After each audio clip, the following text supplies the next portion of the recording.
제가 이제 이곳에서 10개월 정도 살았거든요. 살아본 결과 정말 생활비가 조금 든 것을 보고 저도 깜짝 놀랐습니다. 그래서 좀 형편이 어려워서 한 100만 원 정도로, 100만 원 이하로 살아야 되시는 분들은 이렇게 나와가지고 이렇게 바다나 조금 빌려가지고 그냥 여기서는 무료로 다 빌려주고요. 돈 받아도 5만 원 그렇게밖에 안 받습니다. 좀 약간 한 50평 되는 밭이라도. 그러면 거기서 한 4월 달부터는, 5월 달부터는 각종 야채가 다 나와요. 5월 달, 6월 달, 7월 달, 8월 달, 9월 달, 10월 달 계속 이렇게 나오기 때문에 큰 돈 들 일 없이 이렇게 생활을 할 수가 있고요. 그 다음에 이제 보면 생선이나 고기나 사면 되니까 제가 식비를 실제로 계산을 해보니까 제가 연금 타가지고 한 6, 70만 원 이렇게 지갑에 넣고 쓰면 연금 탈 때 되면 그대로 한 40만 원 그렇게 남아 있어요. 그러니까 얼마나 돈을 안 쓰는 건지. 아니, 안 쓸래서 안 쓰는 게 아니라 특별히 그렇게 돈이 들어갈 일이 별로 없어요. 그래서 참 돈 없는 분들은 이렇게 나오셔가지고 이곳에서 살면 얼마나 풍요로운 삶을 살 수 있을까, 제가 그걸 알려드리고 싶고요. 그런데 흙을 싫어하고 밭에 가서 모기 뜯긴다, 벌레 있다 그런 거 싫어하는 사람은 못해요. 근데 이제 우리 남편이 그렇게 싫어했는데 어느 날 물을 주다 보니까 그 새싹들이 막 나오는 걸 보더니 딱 한마디가 이제 얘네들이 다 이렇게 머리를 들고 나오네, 너무 이렇게 예쁜 모습을 하고 있는 거예요. 그러니까 그것을 보면서 본인도 이렇게 느꼈나 봐요. 그거를, 이 생명이 이렇게 나오는구나 그러면서 참 재미를 느꼈어요.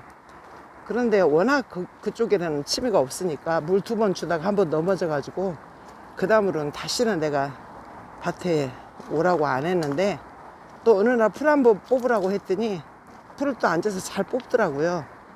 그러면서 하나하나 해가는. 그런데 이제 날마다 식탁이 밭에서 오는 것들로 채워지니까 아주 이렇게 즐거워하고 기뻐하면서 이제는 전원주택에 가서 살아도 될 정도로 이렇게 친해졌습니다. 환경과, 자연 환경과.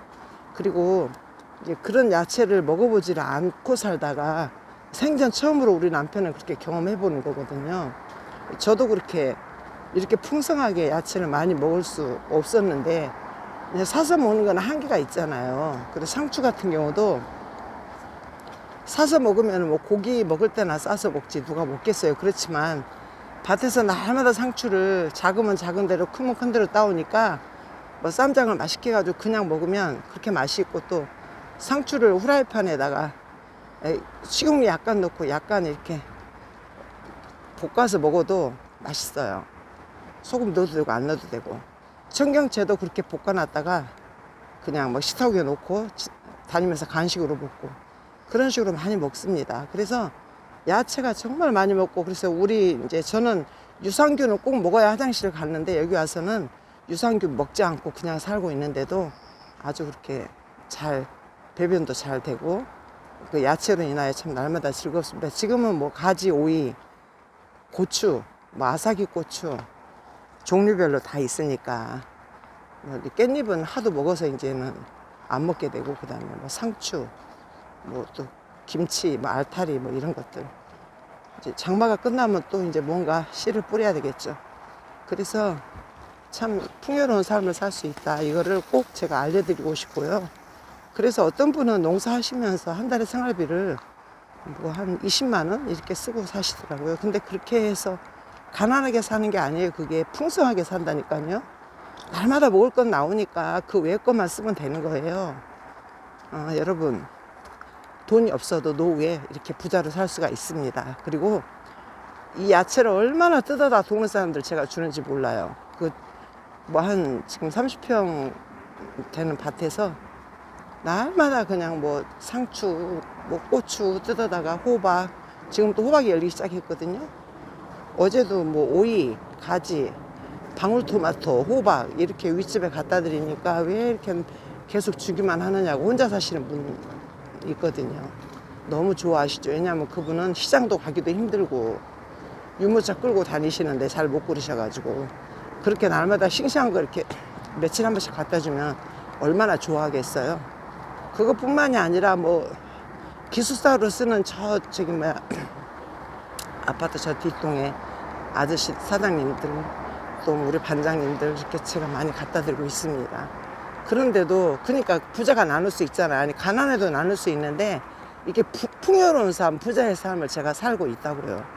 제가 생활비 들이지 않고 뭐 봄에 좀 씨 뿌리는 수고, 풀 한 2번 뽑아주고 물 주고 그런 수고는 뭐 해야 되죠, 그죠? 근데 저는 날마다 밭에 가서 아침에 2시간 저녁에 2시간 뭔가를 합니다.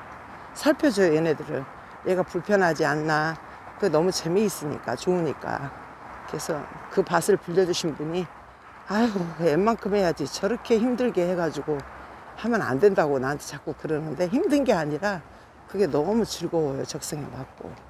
그래서 내가 야, 이 농사 짓는 일이 정말 나한테 이렇게 적성에 맞는구나 그렇게 생각해서 이제 요즘에 땅을 좀 보러 다녔거든요. 하나 사보려고. 근데 암만 생각해도 그 땅을 사면 제가 너무 일을 많이 할 것 같아요, 성격이.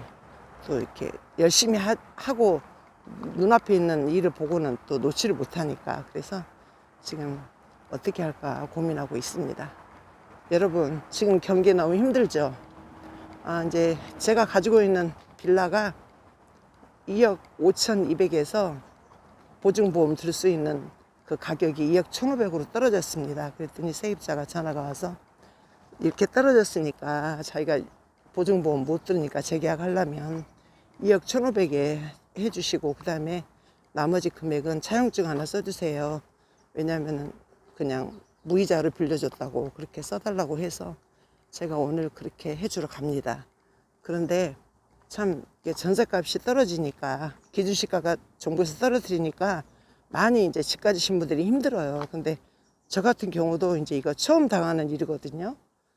그래서 많이 싸게 줬지만 와, 이런 일이 생기는구나, 예기치 않은 일이.